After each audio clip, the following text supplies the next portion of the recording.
Hello, dear one. It's me, Shiloh Sophia, and I'm here with an intentional creativity process for you today. I've been thinking so much about what we're all going through and how the trauma of these times can be so compounding. Like, you can barely catch your breath and you're like on to the next thing, and it's like, whoa, I don't know how I can handle this. And I feel similar in my own life where I'm like, whoa, okay, how are we going to handle this? And I've pretty much settled on the way that I am handling this as devotion, that I am becoming so committed to certain areas of my life that, like, all of myself is going into it, and I'm asking my husband and my community and my muse, like, can we all just like get so into this largesse that it really focuses the energies and the directions of me and our community. And my devotion is you, is my community. This is an example of devotion right here. And how being devoted to you actually really shifts the way that trauma ends up feeling in my body. And because devotion over a period of time is ongoing, like I'm choosing 3 months, for example, to really focus. And I started this the day that we were evacuating from our home after we just moved in. It's like, okay, I need a really clear focus, something that feels big, something that feels bigger than the fire. And you could say, like, well, how could serving my community be bigger than the fire? But actually, it's so much bigger in my heart. My fear of losing my home and what might happen is one set of emotions and packages that's trauma and so trippy. But actually, my love and devotion for this life work of intentional creativity is like, it's bigger. And my turning toward it and letting this bigness like focus. And so everything I'm offering, everything I'm working on, every letter, every course is all about this sharing of this devotion. And I thought maybe it's relevant to you. So I would read my big event writing as a little bit of a context. I share a little bit about my story with Jonathan. I'm a big event woman, and he's a big event man. And then come on over to this process. It's pretty brief, actually, and you're going to need 5 pieces of paper. All right, and a pen. So this is called Choosing Devotion to Navigate Ongoing Trauma. And I'll just lead you through it, and you can just pause. When it's time for you to draw, just hit the pause on the video and draw for as long as until the page feels full. We're going to work with metacognitive drawing, which allows you to sort of bypass the constraint of the prefrontal cortex in order to get to a little bit more information that's sometimes hidden. And trauma also can feel confusing, so it's hard to get to some of the deeper emotions because it feels so much bigger than whatever else might be going on behind there. Shall we begin? You're going to need, I don't know, maybe 15 minutes. We'll see what happens. So the first step is to acknowledge. So I'm inviting you to let the trauma that you are working with become present for you and to receive it tenderly. Just allow it to come up. What wants to be worked with for our process today? You can just close your eyes and tune in, and maybe your body will just reveal it, or your mind will reveal it. Like, what are you working with? Mine, was the fear of losing my home and the temporariness of all of it and just all of that, right? So that would be my example. What is present for you that is wanting to be worked with? And know that you can do this for other traumas too, but let's just pick one. Okay, now you receive that tenderly. When it's conscious, we're like, okay, this is what I'm working with, and you can name it. Then just begin to move the pen, honoring this trauma story. And without resistance, if you can, just let it be where it is. You're going to move the pen slowly. No need to make an image, and just watch the tip of the pen move. That's where you're focusing. You're moving slowly, just following the pen, just acknowledging the trauma as if you were giving that trauma the time of day, like turning toward it, like, okay, you're here, I'm here. I'm turning toward you, and I'm just listening and being with you. And go ahead and do that now. Okay, welcome back. Now I invite you to just write a sentence that arises naturally, honoring that you've heard the trauma story and that it's enough for today. So just writing a sentence, I've heard you, story, it's enough for today. Thank you. Just really acknowledging that experience. And then come on back. All right. We're moving on to step 2, which is inquiry. This inquiry is to ask yourself, what am I devoted to at this time? Like, what am I devoted to at this time? And it helps for me to touch my heart and close my eyes. Just ask the question. You don't need to have an answer. And on another piece of paper, you're going to move the pen as you're gently just asking the question. You don't need to say it over and over once you've set the intention. It's the intention is set. And what you're doing now is you're matching the energy of the pen's motion with the energy of the inquiry. So as you're moving the pen with the energy of what am I devoted to at this time, you're just letting the pen move. And you're matching the energy of how you feel. And you're surrendering what it looks like to try to draw a picture, just letting that happen as you ask the question. And go ahead and do that now.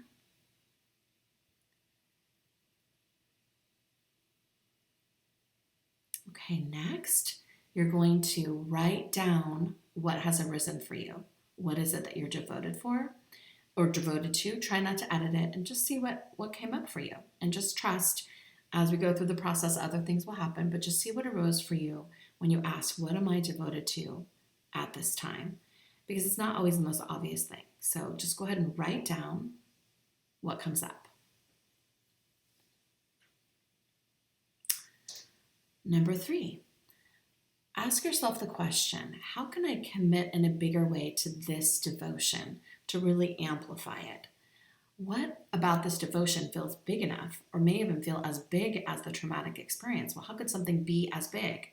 But it can be because love is infusing that devotion.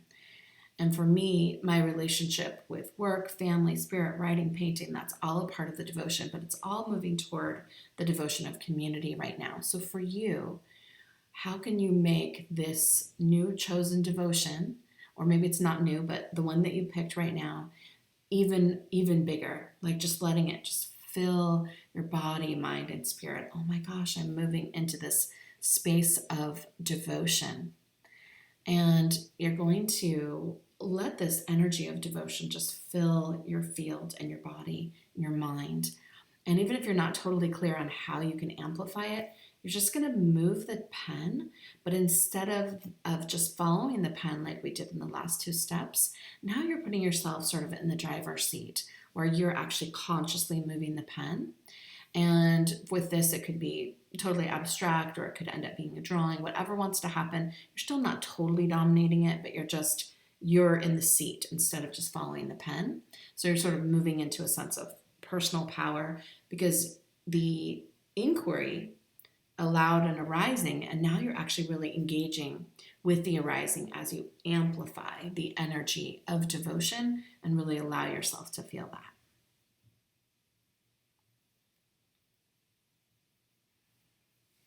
Number 4, this is the practice. You're now going to design a simple practice that will allow you to begin to channel your energy into this devotion on pretty much a daily basis. And if you don't make it every day, that's okay, but you have the commitment. This could be saying an affirmation. This could be chanting it, singing it. You could be praying. You could be making a painting. You could be working on your business. You could be serving your family or a community or a lover or your health. Whatever it is, you need to be able to feel it and to want to turn towards it. So in order for it to be big enough to sort of be a resilience tool to balance out the feeling of trauma, the feeling of desire moving towards this needs to have some emotion behind it, some sensation. Like Rumi says, this turning towards what you deeply love saves you. You got to deeply love this devotion and really like feel the quickening and maybe even a little fear of what happens if I don't do it, right? So you're just like really turning toward it. So for this one, you're going to actually write out the practice. Like, what are you going to do? What does it end up looking like? And then come on back.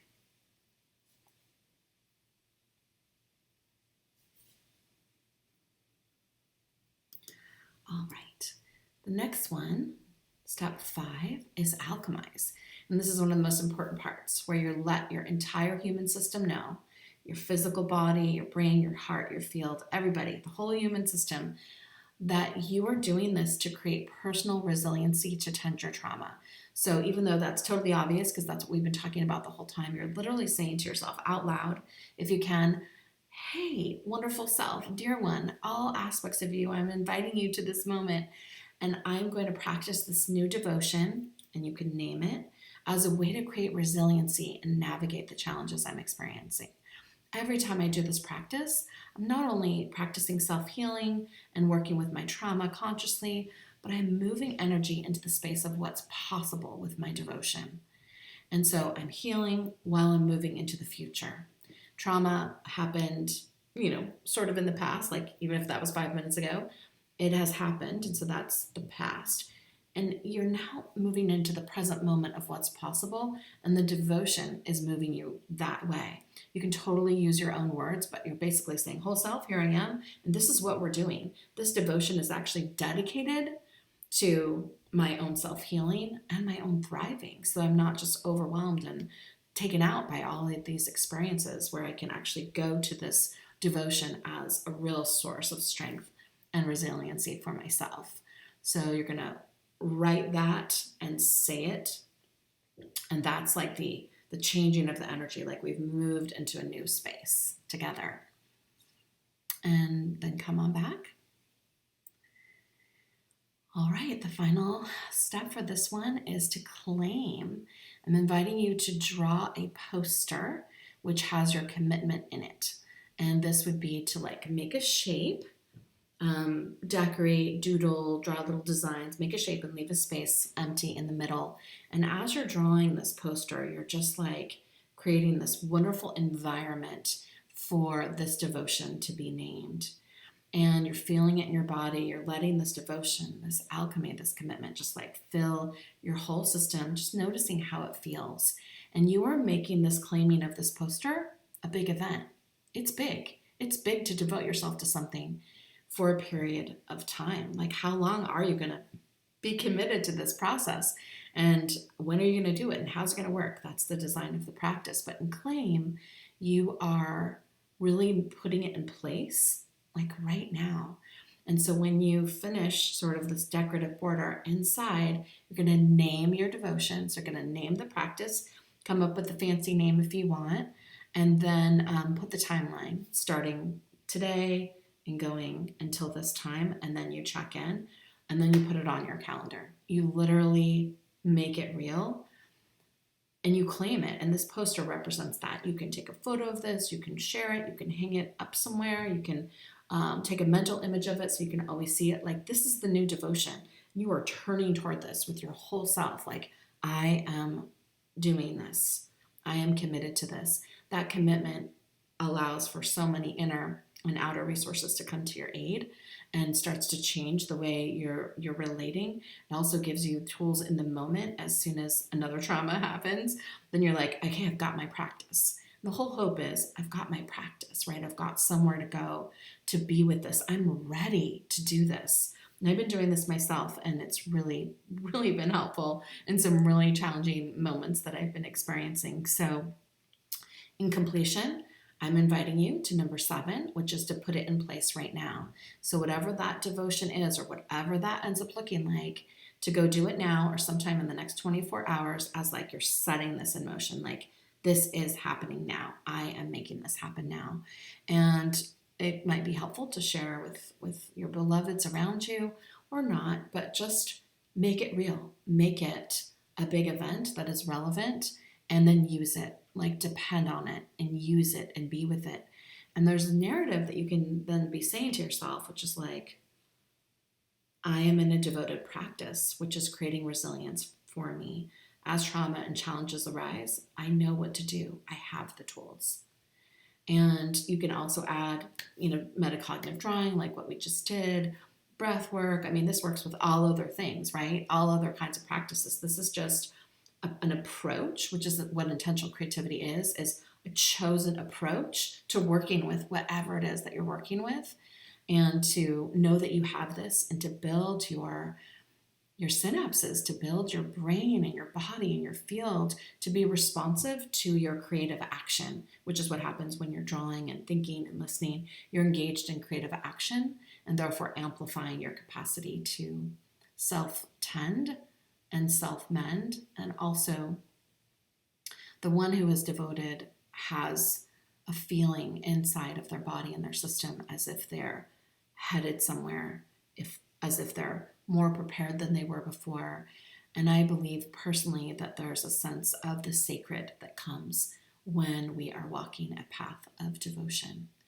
And at the completion time of the time that you set, it could be 2 weeks or a month, or 3 months, you revisit that devotion and see where you are. You don't beat yourself up if you didn't do it. It's really not even about doing it, like doing it.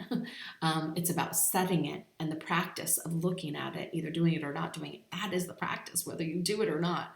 And then to revisit. And I really suggest adding this to your calendar, like as a line item, like every day, so that you are committed, because the commitment is going to be important, but the commitment is part of what makes it occur for you like a big event. Thank you, dear ones. I'm sending just so much love to you in this moment. I hope you can feel it from my heart to yours. Blessings on your path, and may we each continue to heal, develop more tools, discover a path of resiliency, gauge with the sacred, and be devoted as we turn toward what we truly love.